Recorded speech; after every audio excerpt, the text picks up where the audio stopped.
各位工程判頭、工程師傅、工程老闆，你哋有冇試過俾上家拖數？而家我同你哋分享幾招，唔好做完工程之後收唔到錢。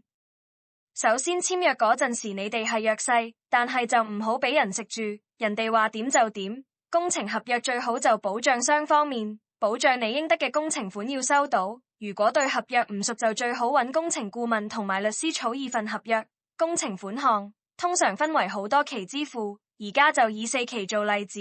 第一期訂金，工程啟動前要俾，所以第一期要爭取多啲款項。第二期進度款比例上都要爭取多啲。第三期就係驗收之後結算款，第四期就係保固金。第一簽約嗰陣時要爭取多啲訂金，第二要爭取多啲進度款嘅比例。點解？因為做到一半之後你先有主導權，上家唔俾錢，你就可以根據合約條款停工，合理地延期。佢唔找數，到時佢仲驚過你。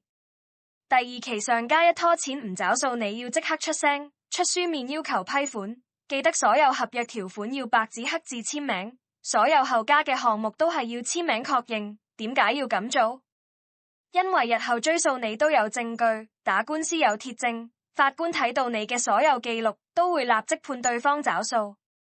每個月同上家對數都要簽名確認，就算佢日後走數唔找，你都有證據告佢，收數公司都可以幫你據理力爭，加大力度幫你追。各位老闆聽咗咁耐，你哋有冇工程數未收到？我哋就專門幫工程老闆追翻啲工程欠款，所有數追唔到即刻揾我哋，即時了解我哋點幫你追翻欠款。